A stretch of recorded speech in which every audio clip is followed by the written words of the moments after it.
Өнөөдрийн хичээлдээ бид нар геоорон зайн технологи дэлхийн бидний орон гэр гэсэн агуулгын талаар одоо ярилцъя. За эсэлтийн ерөнхий шалгалтын асуулт даалгавруудыг яаж хийдэг болоо, ямар янзын төвшний даалгавар гэдэг болоо гэдгийг та бүхэн эсэлтийн шалгалтанд бэлдэх явцдаа бүгдөө мэдж байгаа баха.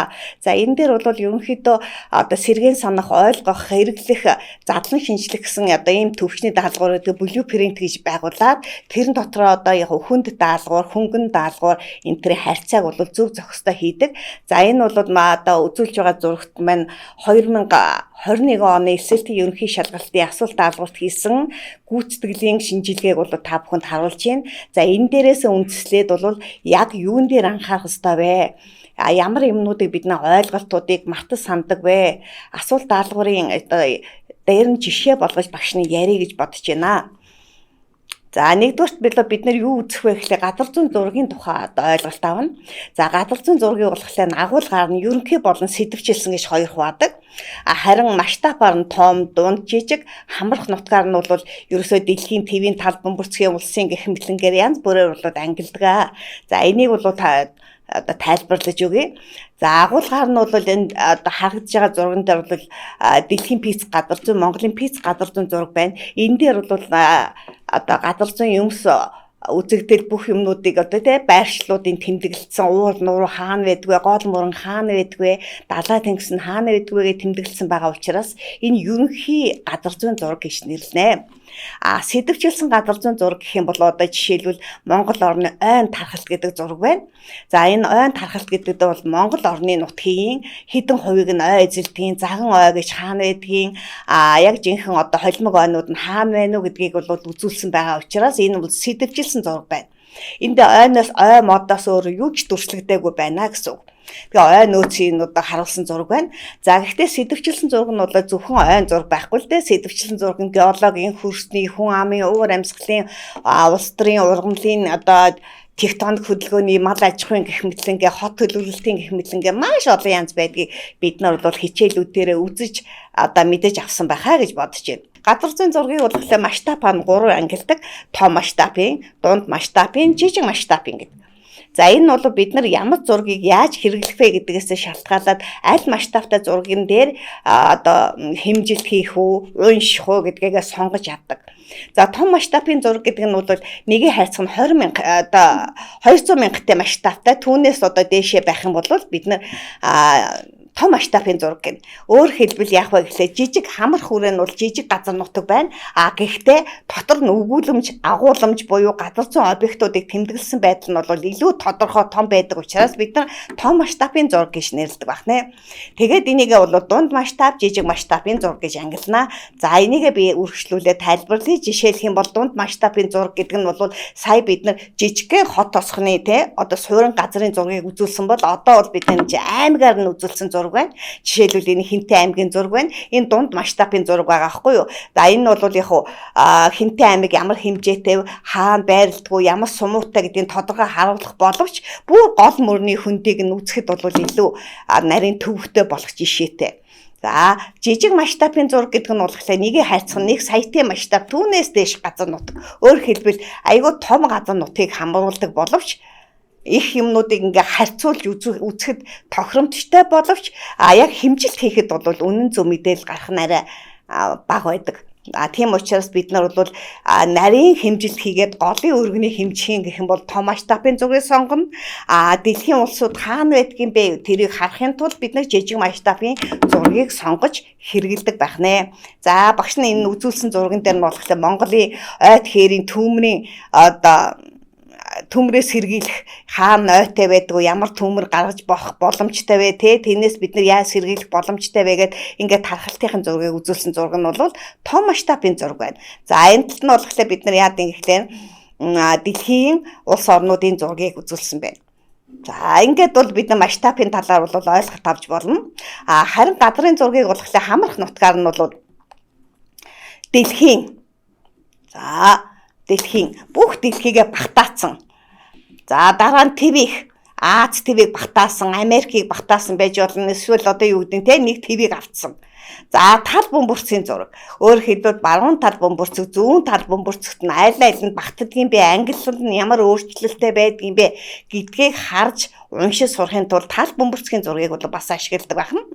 За улсын зураг. За Монгол орны одоо засаг захиргааны зураг байна. Дээрээс нь бол аль ч улс орны зураг байж болно. Жишээлбэл Канадын зураг гэдэг юм уу, Хятадын зураг гэдэг юм уу, эсвэл одоо юу гэдэг тийм ээ, Австралийн зураг энэ төр байж болно. Тэр нь бол улсын зураг гэхээр хэмжээтэй аваад явна.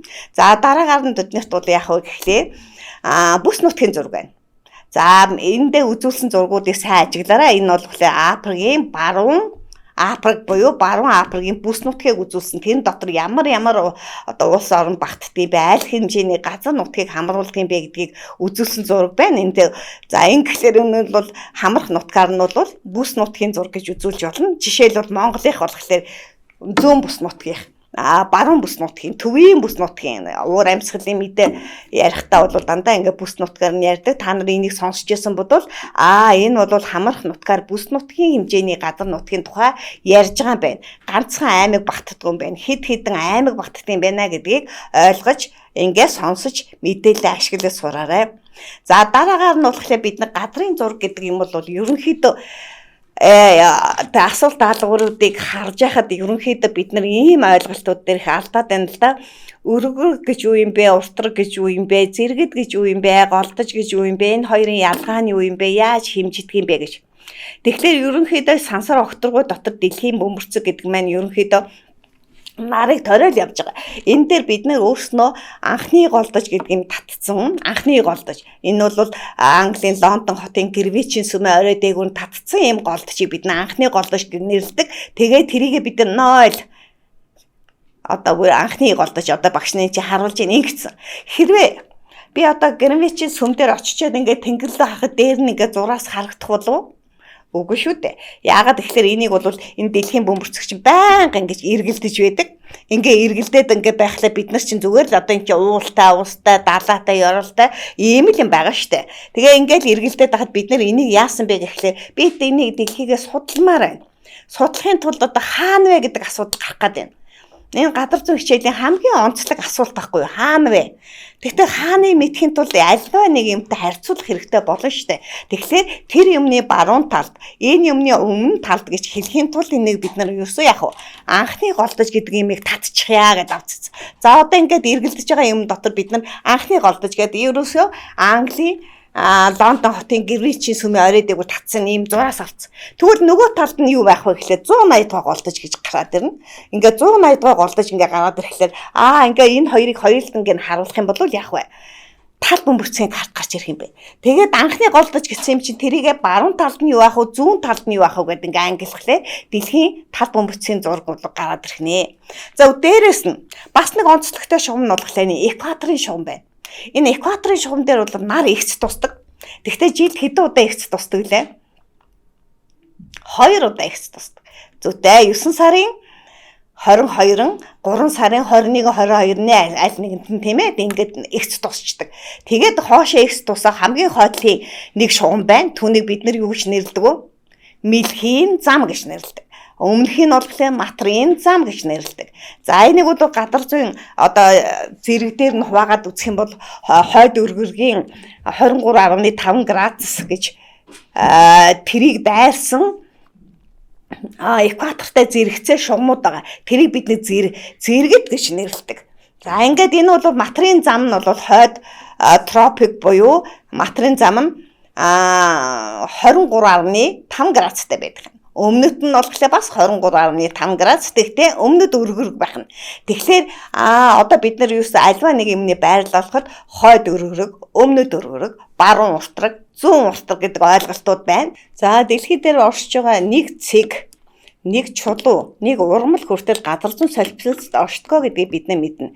Жишээлбэл багшийн байрж байгаа энэ одоо нэг анги танхимд сууж байвал би бол ямар нэгэн газар зүйн солилцол хойд өргөргийн тэдэн градус тэдэн минут зүүн уртгийн тэдэн градус тэдэн минут гэдэг ингээ газар зүйн солилцол аль нэг цэг дээр оршиж байгаа. Энэ дэлхий дээр оршиж байгаа болгон бол яг газар зүйн солилцолтой байдгаа гэдгийг бид нэ ойлгож байна. Тэр өргөрөг гэдэг нь чухам яг юу вэ гэхлээр экваторын энэ хавтгай тухайн цэг нэг одоо аль нэгэн цэг багшны одоо үзгээр нэг цэг дайрч энэгийг дайраад экватор дээр байгаа энэ хавтгай хоёрын үүсгэсэн тэр өнцгийг бид нэ яг өргөр гэж нэрлэдэг байна. Өргөр гэж нэрлэдэг байна. Харин анхны голдчийг дайрсан энэ одоо минийхаар бол энэ цэнхэр хавтгай анхны голдож за тухайн бас нэг цэг байгаа одоо миний энд байж байгаа тэр хоёрын хойд туйлын орчим ч юм уу эсвэл тэр тэнхлэг дээр үүсгэж байгаа энэ өнцөг энэ үзүүдээр үүсгэж байгаа өнцгийг бид нар яг уртраг гэж нэрлэдэг байна.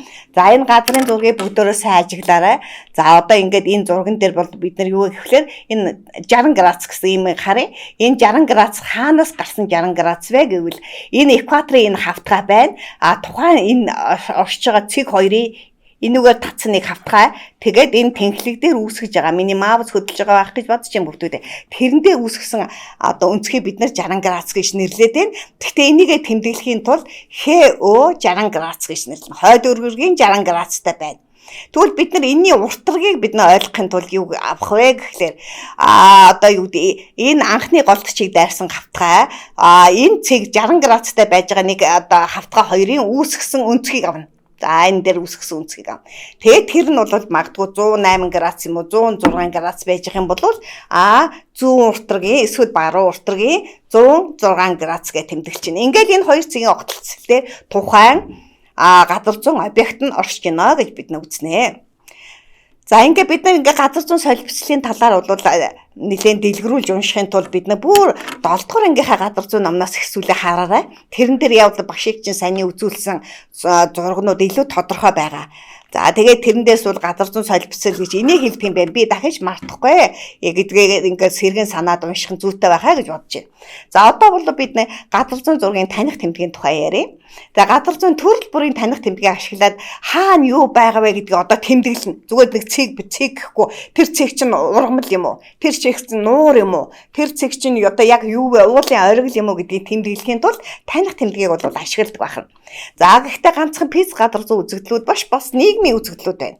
Хаана тур тунц их орчих нь хаана одоо ашигт малтмалын орд газар нэгдсэн хаана бид нар зам бариул тохиромжтой вэ гэвэл дагаад энэ газрынхаа зургийг бид нар уншихад газар зүүн зургийн таних тэмдэг маш их хэрэгтэй байдаг байна.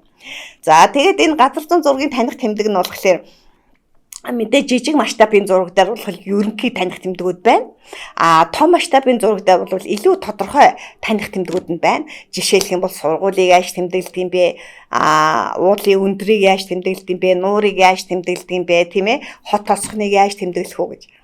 Тэгэхээр хүмүүс газрын зураг дээр хүн бол ингээд тэмдэглэхгүй хүмүүсийг болохоор оршин амьдарч байгаа, ажиллаж хөдөлмөрлөж байгаа тэр объектаар нь тэмдэглэн суурин газар болоо тий барилга байгууламжийн талаар ингээд тэмдэглээд явцдаг байна. Үйлдвэр аж ахуйн газруудыг бас тэмдэглэж чинь энэгээр нь болоо бид нар мэдээж энэ дотор бол хүмүүс амьдарч байгаа, хүмүүс ажиллаж байгаа гэдгийг ойлгоно. За тэрнээс биш энд бол тийм байдаг гэж. Гэхдээ яг зүгээр мэдээж хэрэг одоо юу гэдгийг хар арьстан ч гэдэм үү, шар арьстан гэдэг юм уу, эсвэл шашны ялгаатаагаар бол бас тэмдэглэн. Энийг бол тусгай таних тэмдэг ашиглаад за тэгээ сэдвчилсэн зурган дээрээ бол илүү сайн тодорхой тэмдэглэж өгдөг. За газрын зураг дээр бол бид нар одоо энэ том масштабын зураг харагдаж байна. Тэгэхээр бид нар энэ компас тавиад тэгээд одоо юу гэдэг кубометр тавьж агаад ингээд зайг нь хэмжээ масштабаар нүүржүүлэх яг үндсэн зайнууд гардаг. Энийг бол бид нар бас сайн хичээл дээрээ хэрэгжилж явах хэрэгтэй. Мэдээж голыг бол бид нар ингээд тахиралдсан байгаа юм чинь тэрний уртыг хэмжихэд айгүй хэцүү. Газрын зураг гэдэг бол альва бодит юмс үзэгдлийг бол яг дээрээс нь хараад ингээд хавтгай дээр тэмдэглэсэн юмыг хэлдэг. Тэгээд бодит амьдрал дээр нөгөө тэр мухралд мурилцаж тагралзаад ингээд явцсан байдаг. Тэрийг нь бид нэ кубометр гэдэг багажаар хэмжээд түүнийг масштабаар нь үржүүлээд ингээд үнэн зайг бол гаргадаг, замыг бас тэгдэг.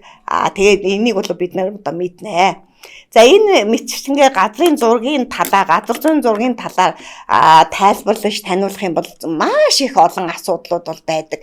Үндсэн алдаад байгаа асуудлууд дээр нь багш нь анализ хийгээд та бүхэнтэй хамтраад энэ хичээлийг бол одоо үргэлжлүүлэе гэж бодож байна. За жишээлбэл 2017 оны эсэлтийн ерөнхий шалгалтын анх хувилбар дээр байна. Энэ таних тэмдэг газар зүүн зурагт юуг илэрхийлэх вэ гэж байна.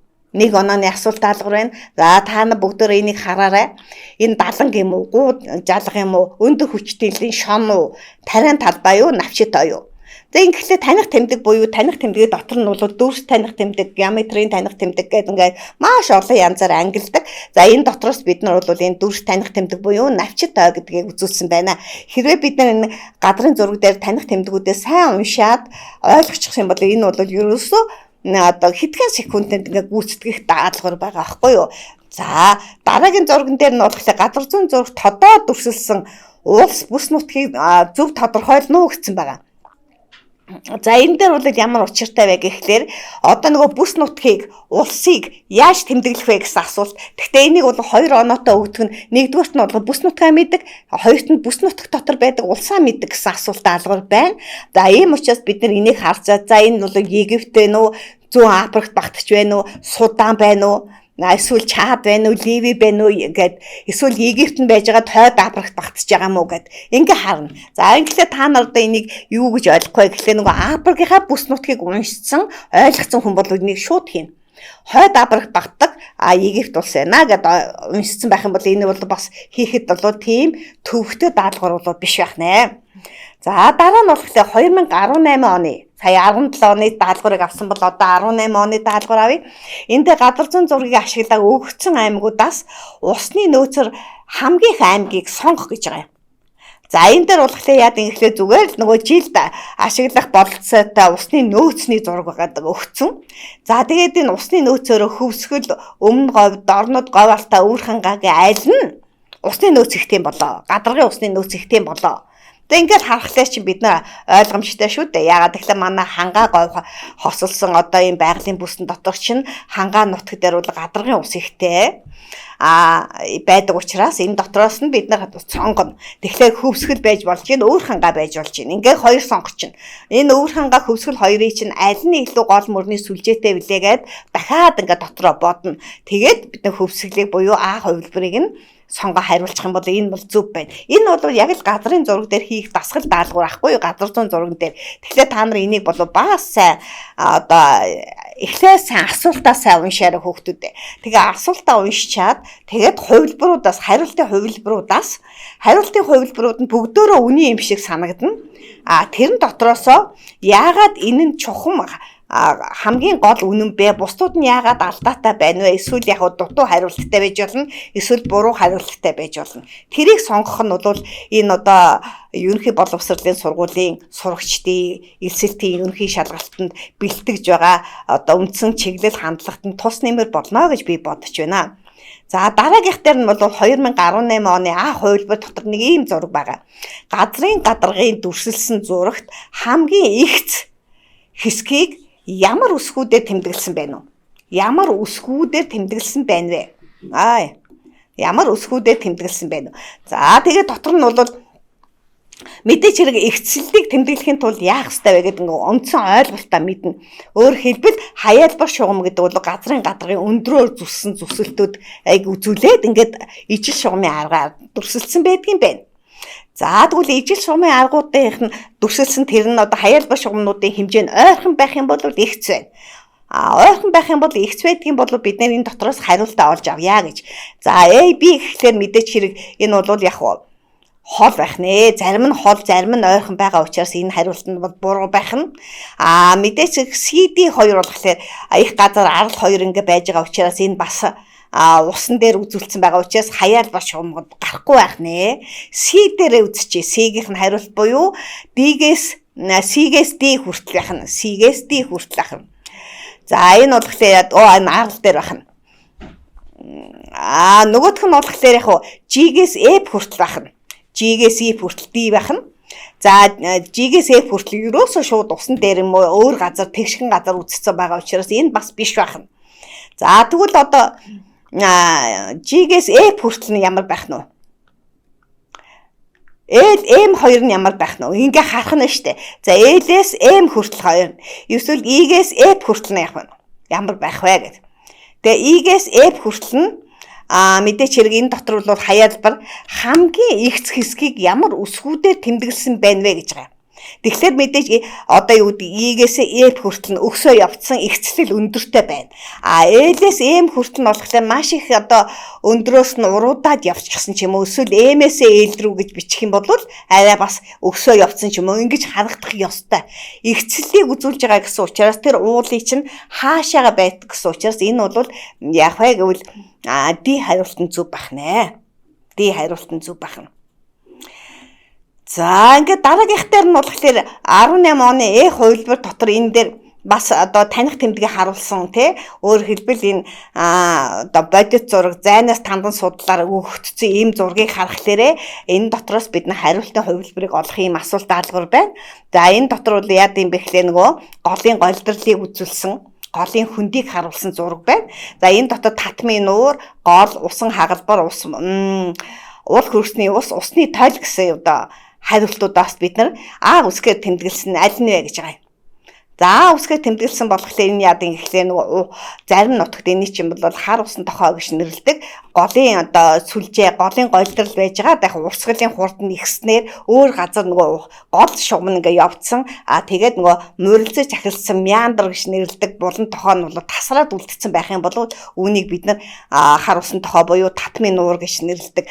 Тэгээд энэ нэгээр хоёр хариултыг энийг бол зөв гэж үзсэн байна. 2019 оны хувилбар дээр хит хүнд даалгавар гэсэн үнэлгээнд орсон байгаа юм. Энэ бол уг нь бол хит хүнд даалгавар бол биш ээ. Яг юуг нь харах ёстой вэ гэхлээр хүүхдүүдээ. За жишээлбэл энэ төрөний голыг хоёр талд нь арай жоохон өндөрлөг газар байна. A-гээс B хүртэл нь огтлын өндөр нь хэд вэ? За тэгээд ижил шугамар бид нар өндрүүдийн тэмдэглэх юм бол 500 675 гэсэн хоёр юм байна штэ. Тэгэхээр тэр 675 хүртэл 500-аас хичнээн удаа явсан байх уу? Тэрийн тоолоод бид нар ингээд энэ хоорондоо хид хидээр өгсөн бэжээ 600 гэж гарч ирэх вэ гэж бодчих хэрэгтэй байхгүй юу? Тэгэхээр зөв хариулт нь бол газрын хэлбэрийг зурагт дүрслэн буудгахдаа хаялбар шугам бол ашигладаг гэдгийг бид нар бүгдөө мэдж байгаа. Хаялбаруудын хоорондох өндрийн зөрөөг одоо огтлын өндөр гэж нэрлэгээ бас санах ёстой. Энэ зураг 500-аас дээш ийм 3 хаялбар байна. 675 гэсэн одоо хаялбар хүртэл 3 удаа зурагдана гэдэг чинь бол 50 м болохыг үзүүлнэ гэдэг ингээд бол D хариулт нь энэ хариултыг бол зөв байлаа. За дараа хэсэгт нь болохоор бас нэг дэлхийн бидний орон гэр гэсэн бүлэг сэдвийн агуулгын хүрээнд дотор 6 онооны ийм задгаа даалгавар гэж өгөгддөг. За энэ задгаа даалгавартай хүүхдүүд та нар сайн бодох хэрэгтэй. Жишээлбэл А цэгийн одоо юу гэдэг орших солилцлыг тодорхойлдог. Би сая бол газар зүйн зургийн солилцол гэж юу вэ гэсэн. Тэгээ А цэг өгчдөг 4 цэгийнхэн солилцол нь мэдэгдээд байгаа юм бол нөгөөтгий чинь хэмжиж агаад тэгээ байр зүйн зургийн дагуу дэлхийн бөмбөрцгийн бүх гадаргыг бол 6 градусаар ингээд нөгөө юу гэдэг юм тийм ээ байр зүйн зургийн хуудас болгоод ингээд хуваацсан байдаг.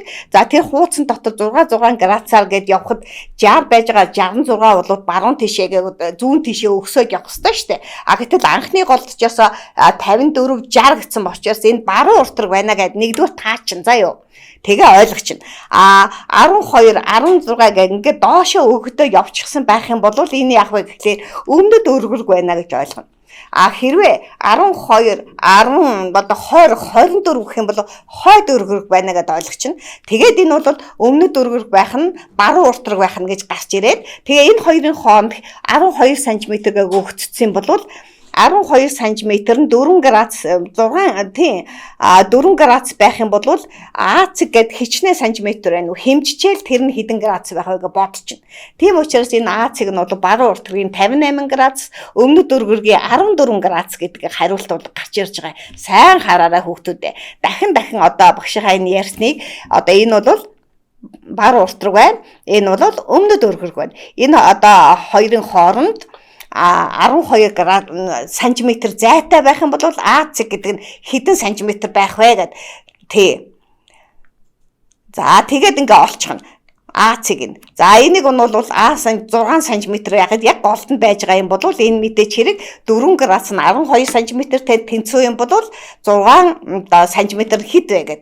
Тэгэл энэ бол 2 градус гэдээ ойлгочих юм бол энэ 16 дээрээ бид нар яг хасаж ойлгоно. Энэ яг дээшээ явж байгаа учраас. Тэгээ энэ бол 14 градусгээ гараад ирнэ. Харин нөгөөх нь болохоор яах вэ гэхлээр 6 градус нь 18 см тэнцүү юм бол энэ хоёрын хооронд 12 см-г бүр өгөгдсөн байж штэ. Тэгэхээр тэр 12 см өгөгдсөн байвал тэр нь хэдэн градус вэ гэж зурчна. Тэгээ энэ нь болохоор 4 градус байна. За тэгээд тэрийгээ бид 54 дээр нэмд юм уу 60-аас ингээ хасчихна. Тэгээд энийг бол хасаад 2 градусыг хасаад явчихж байгаа учраас эсвэл 54 дээрээ 4 градусыг нэмээд ингээд явчихж байгаа учраас энэ бол яах вэ гэхээр 58 градус байна. Ингээд энэ бол баруун уртгийн 58 градусаас өмнөд өргөргийн 14 градусаа гэсэн хариулт гарч ирнэ. За одоо бол харин нөгөө дэвтэр дээрээ будаж эхлэн тий хариултаа ингээ зөв бүглэж эхлэн энэ дээр бол та нар дасгал даалгавар зөндөө хийдэг баг. AB 2-ыг бодох юм бол 3 оноо ингээд нөгөө өмнөд өргөргөөгөө битсэн бол 3 оноо гэд ингээд бүх юм зөв хариулт хийх юм бол бүтэн оноо авна гэдэг нь ойлгомжтой шүү дээ. За энэ одоо хариултуудыг бол өгөх боломжтой байна. За дараагаар нь бол яхаа тэр дэлхийн бидний орон гэр гэдэг юм дотор чинь бас л бүс нутгийн тухай хөгжлийн газар зүй гэдэг агуулга бол явж яадаг. За энэ дотор бид нар яадаг вэ гэхлээр нөгөө диаграмыг ажиглаад асуултанд хариулт. Хоёр асуултанд хариулж байгаа байхгүй. Энэ диаграм хүний хөгжлийн бүрэлдэхүүн индексүүдийг ингээ үзүүлчихсэн. За энэ дотроосоо бид нар яах вэ гэхлээр нөгөө 2011-ээс 2017 оны хооронд одоо хідээр агсан үзүүлэлттэй байна вэ гэдэг ингээ харж байна. Хідээр агсан юм бэ гэдэг. Тэ. Тэгэхээр энэ бол дундаж насалт нь бол одоо юу гэдэг 100000-ны тий одоо 768 харин 2014 онд индекс нь одоо түүнээс арай бага байгаа учраас энэ хоёрын зөөрөөг ингэж олоод тэгэл хариултаа бичиж. Ийм амархан байсан. Тийм учраас бид нар газар зүүн зураг дээр ажиллана гэхээр эхлээд тэр өгөгдсөн график, өгөгдсөн диаграм, өгөгдсөн газрын зураг, өгөгдөл юмнуудаа маш сайн ажиглах хэрэгтэй байхгүй юу? Дээрэс нь өөрийнхөө мэддэг, таних тэмдэг, хэмжилт хийх аргачлал энтрийгээ сэргээ санаж агаад тэрэн дээрээ бол ажиллана. Тэрнээс биш математикийн маш хүнд томьёогоор бол бодогддгүй. Гэхдээ хамгийн гол цаад утга нь юу бодож байх ёстой вэ гэвэл энэ бол дэлхийн бөмбөрцгийн яг хаана нь оршдог байрлал зааж яадаг, байрлалын учир шалтгааныг зааж яадаг гэдгийг л маш сайн мэдчих юм бол энийг бол хариулахад төвөггүй болно. За дээрэс нь одоо 2021 оны буюу нодлонгийн асуулт даалгавар дотроосоо бол бас дэлхийн бидний орон гэр гэдэг агуулгын хүрээнд дотор зуны туйлын өдөр буюу 6 сарын 21-нд хойд өргөргийн 23.5 градустай нар ихс тусдаг. Би түүнийг та нарт түрүүн хэлсэн тийм ээ. За тэгээд энэ хойд өргөргийн 45 градуст оршдог бол үдийн нарны өндрийг тооцоолоод манай улсын ямар хот энэ өргөрхтэр байгааг тодорхойл. Энэ бол одоо бас задгаа даалгавар тий 6 онооны даалгавар тэр 6 онооныхаа даалгаврыг үдийн нарны өндрийг тооцоолоод томьёонд нь оруулаад биччих юм бол 4 оноо. Хотыг нь зөв олох юм бол 2 оноо гэсэн ийм одоо хариулттай асуулт даалгавар байсан байна. За энэ дээр бол мэдээч хэрэг үдийн одоо нарны өндрийг олдог нь томьёо бол байдаг штэ. Артенчгийн 90 градусаа хасах нь бета нэмэх нь альфа те нэмэх хасах альфа. Өөрөөр хэлбэл яах вэ гэхлээр намар байна уу, хавар байна уу те одоо хойд өргөрт байна уу, өмнөд өргөрт байна уу, хаана байна уу, энэ чинь яаж олж бодох вэ гэдэг ингээд томьёогоо сайн ажиглчихна. За тэгээд энэ 6 сарын 22 гэдэг байсан учраас тэрийгээ бол үдийн нарны өндрийгөө бид нар яах ёстой нэмэх нь байна.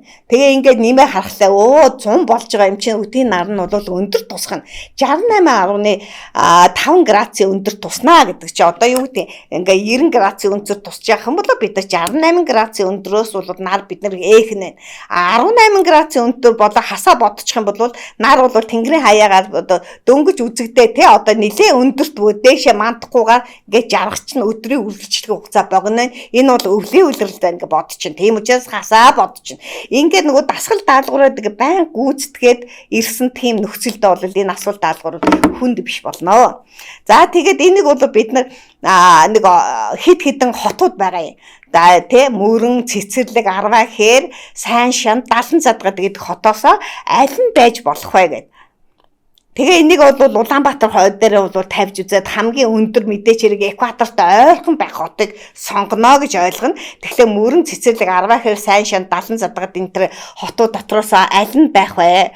Тэгвэл энэ бол үдийн нарны өндөр нь бол яг 70 задгадад биш. Яагаад 70 задгадад биш гэж гарч байгаа юм.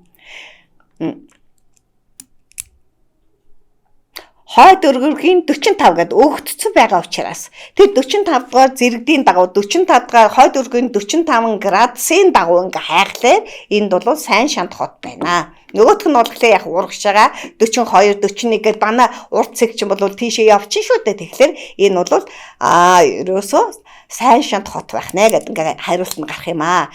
Тэгэхээр нэг асуулт даалгавруудыгаа бид нар нэгдүгürt газар зүйн зураг дээр уншихдаа сайн ажиглаж, тэмдэглэж бодож таних тэмдэг хэмжилтүүдийнхээ юмнуудыг дахин санах юм бол энэ хариулт нь зөв байх нэ. За ингээд энэ удаагийн энэ хичээл бол дуслаа. Анхаарал тавьсанд баярлалаа.